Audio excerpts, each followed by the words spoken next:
አላችሁ? እኔ አለው እግዚአብሔር ይመስገን ደህና ነኝ። ዛሬም በጠቃሚና በአዲስ ፕሮግራም በድጋሜ ተገናኝተናል። በዛሬው የጤና ፕሮግራማችን ላይ የምንመለከተው የአንጀት ቁስለት አስርት ቀደምት ማስጠንቀቂያ ምልክቶችን በዚህ ቪዲዮ ላይ በደንብ እነግራችኋለሁ ማለት ነው። ይህ የጤና ትምህርት ለበርካታ ሰዎች በጣም ጠቃሚና አስተማሪ ስለሆነ ሁላችሁም በቅንነት ላይክና ሼር በማድረግ ሌሎችንም አስተምሩ አሳውቁላለሁኝ። ከዚህ ቪዲዮ ጋር በተያያዘ ጥያቄ ካላችሁም ሀሳብ አስተያየት ካላችሁም በኮመንት ላይ አስፍሩልኝ። በቀጥታ ወደ ጤና ትምህርታችን የማልፍ ይሆናል። የአንጀት ቁስለት ወይም ደግሞ ብግነት የምንለው በተለምዶ ኢንፍላማቶሪ ባውል ዲዚዝ ወይም አይቢዲ የምንለው በአንጀት ግድግዳ ላይ የሚከሰት ስር የሰደደ ረጅም ጊዜ የሚቆይ ብግነትና መቁሰል ነው። ይህ በሽታ በተለይ በወጣትነትና በጎልማሳነት ዕድሜ ላይ ባሉ ሰዎች ላይ በስፋት ይከሰታል። ዋና ዋናዎቹ የአንጀት ቁስለት አይነቶች የምንላቸው በዋናነት ሁለት አይነት የአንጀት ቁስለት አይነቶች አሉ። እነዚህም አንደኛ የክሮንስ በሽታ ነው። ይህ በሽታ ከሰውነት ከአፍ ጀምሮ እስከ ፊንጢጣ ድረስ ያለውን ማንኛውንም የምግብ መፍጫ ክፍል ሊጎዳ የሚችል ነው። ብዙ ጊዜ ግን የትንሹን አንጀት መጨረሻ ክፍልናም ትልቁን አንጀትን ያጠቃል። ሙሉ የአንጀት ንብርብሮችን የማጥቃት አዝማሚያም አለው። ሁለተኛ አልሰሬቲቭ ኮላይተስ የምንለው ነው። ይህኛው ደግሞ ማንኛውንም ትልቁን አንጀትና ፊንጢጣን ብቻ የሚያጠቃ የአንጀት ቁስለት ነው። በአንጀት ውስጠኛው ገጽ ላይ ብቻ ቁስለትና ብግነትን ያስከትላል። የአንጀት ቁስለት ምልክቶቹ በበሽታው አይነትና በደረሰበት ጉዳት መጠን ይለያያሉ። ነገር ግን የሚከሰቱት ምልክቶች ተቅማጥ፣ አንዳንዴ ደምና ንፍጥ የተቀላቀለበት ተቅማጥ፣ የሆድ ህመም ወይም ደግሞ ቁርጠት፣ ክብደት መቀነስ፣ ድካምና የሰገራ መልክ መቀየር፣ አንዳንዴ በተደጋጋሚ ወደ መጸዳጃ ቤት መሄድ ማስፈለግንም ያስከትላል።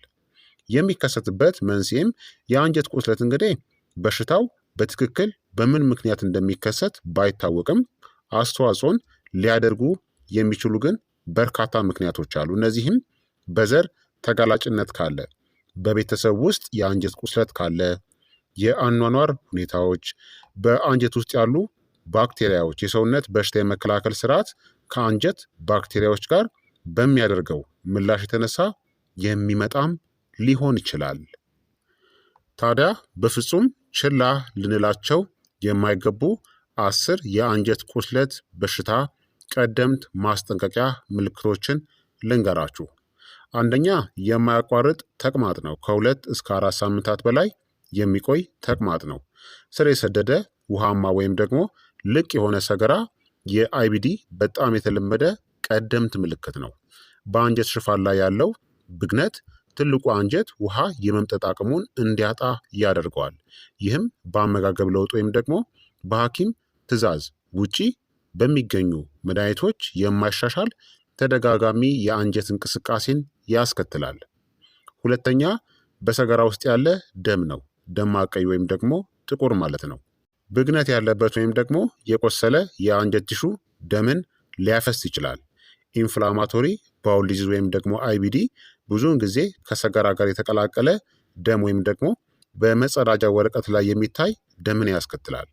ደማቅ ቀይ ደም ለአልሰሬቲቭ ኮላይተስ የተለመደ ሲሆን፣ ጥቁር ደም ደግሞ በትናንሽ አንጀት ውስጥ በጥልቀት ያለውን ብግነትን ሊያመለክት ይችላል፣ ወይም ደግሞ ክሮንስ ዲዚዝ ወይም በሽታ የምንለውን። ሶስተኛ ወዲያውኑ ወደ መጸዳጃ ቤት የመሄድ ፍላጎት ወይም ደግሞ አጣዳፊነት ነው።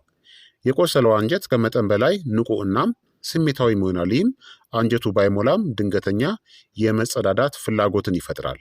አንዳንድ ጊዜ ታማሚዎች አጣዳፊነት ይሰማቸዋል፣ ነገር ግን ንፍጥ ወይም ደግሞ አነስተኛ መጠን ያለው ሰገራ ብቻን ያስወጣሉ።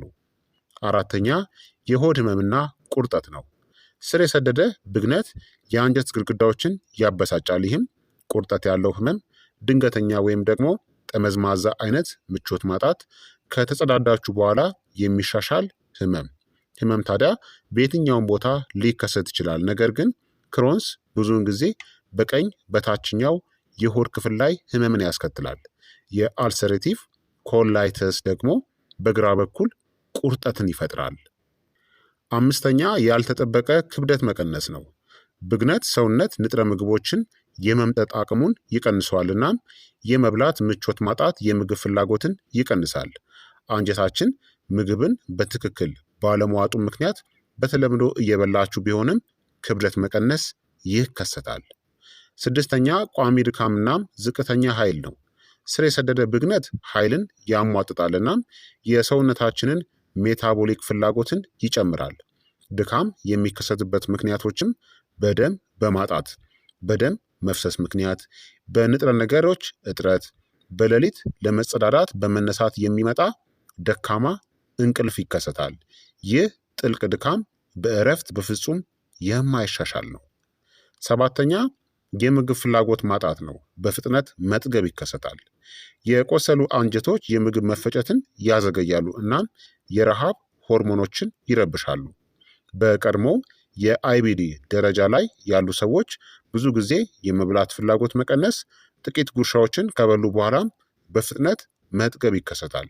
ይህ ለክብደት መቀነስና ለንጥረ ነገሮች እጥረትም አስተዋጽኦን ያደርጋል። ስምንተኛ በሰገራ ውስጥ ያለ ንፍጥ ነው። የቆሰለ የአንጀት ሽፋን ከመጠን በላይ ንፍጥን ያመርታል። ከሰገራ ጋር የተቀላቀለ ግልጽ ወይም ደግሞ ነጭ ንፍጥን ማየት የአልሰሬቲቭ ኮላይተስ የተለመደ ቀደምት ምልክት ነው። እናም ብዙውን ጊዜ በትልቁ አንጀት ውስጥ ያለውን መበሳጨትና ብግነትን ያመለክታል። ዘጠነኛ ዝቅተኛ ደረጃ ትኩሳት ነው። መጥቶ ድጋሜ የሚሄድ ማለት ነው። ብግነት በሽታ የመከላከል ስርዓትን ያነሳሳል። ይህም ከ37.5 እስከ 38.5 ዲግሪ ሴንቲግሬድ ወይም ከ99.5 እስከ 101.3 ፋራናይት መካከል አልፎ አልፎ ትኩሳትን ያስከትላል። እነዚህ ትኩሳቶች ይመጣሉ እናም ይሄዳሉ እናም ብዙውን ጊዜ ከበሽታው መባባስ ጋር አብረው ይከሰታሉ። አስረኛ የመገጣጠሚያ ህመም ወይም ደግሞ የሰውነት ህመም ነው። ያለ ጉዳት የሚከሰቱ ማለት ነው። ኢንፍላማቶሪ ባውል ዲዚዝ ራስን የመከላከል በሽታ ነው። ማለትም አውቶ ኢሚዩን ዲዚዝ የምንለው ነው። ይህም ማለት ብግነቱ በአንጀት ውስጥ ብቻ አይቆይም ማለት ነው። ከአንጀት ውጭ ያሉ ቀደምት ምልክቶችንም ያስከትላል። የጉልበት ህመም፣ የጀርባ ጥንካሬ፣ የቁርጭምጭሚት ህመም እናም ያበጡ መገጣጠሚያዎችን ያስከትላል። ይህ ከአይቢዲ ጋር በተያያዘ በሽታ የመከላከል ስርዓት ከመጠን በላይ ንቁነት የተነሳ የሚከሰቱ ናቸው ማለት ነው። ስለዚህ የአንጀት ቁስለት እነዚህን ቀደምት ምልክቶችን ያስከትላል። ታዲያ ዶክተር መቼ ነው ማየት ያለባችሁ ለሚለው ጥያቄ ከነዚህ ምልክቶች ውስጥ ሁለቱን ወይም ደግሞ ከዛ በላይ ከገጠማችሁ ወይም ከዚያ በላይ ከ2 እስከ 3 ሳምንታት በላይ እነዚህን ምልክቶችን የምታስተውሉ ከሆነ ሕክምና ማድረግ አለባችሁ። እንደ በሰገራ ውስጥ ደም፣ የማያቋርጥ ተቅማጥ፣ ክብደት መቀነስ፣ ከባድ የሆነ የሆድ ህመም ወይም ደግሞ መጥቶ የሚጠፋ ወይም ደግሞ የሚመለስ ትኩሳት ከገጠማችሁ ግዴታ ምርመራን ማድረግ ያስፈልጋል። ስለዚህ ክቡራትና ክቡራን ተመልካቾቼ የዛሬው የጤና ትምህርት እንግዲህ ይህንን ይመስል ነበረ። እንደተማራችሁበትም ተስፋ አደርጋለሁኝ። የአንጀት ቁስለት ወይም ደግሞ በተለምዶ ኢንፍላማቶሪ ባውል ዲዚዝ የምንለው ወይም አይቢዲ ስለምንለው ቀደምት ማስጠንቀቂያ ምልክቶች በግልጽ ነግሬያችኋለሁኝ ማለት ነው። ከዚህ ቪዲዮ ጋር በተያያዘ እንግዲህ ጥያቄ ካላችሁም ሀሳብ አስተያየት ካላችሁም በኮመንት ላይ አስፍሩልኝ። በቀጣይ የጤና ትምህርት እስከምንገናኝ እኔንም እናንተንም ቸር ያቆየን። መልካም ጊዜ፣ መልካም ቆይታ። ቻው ቻው።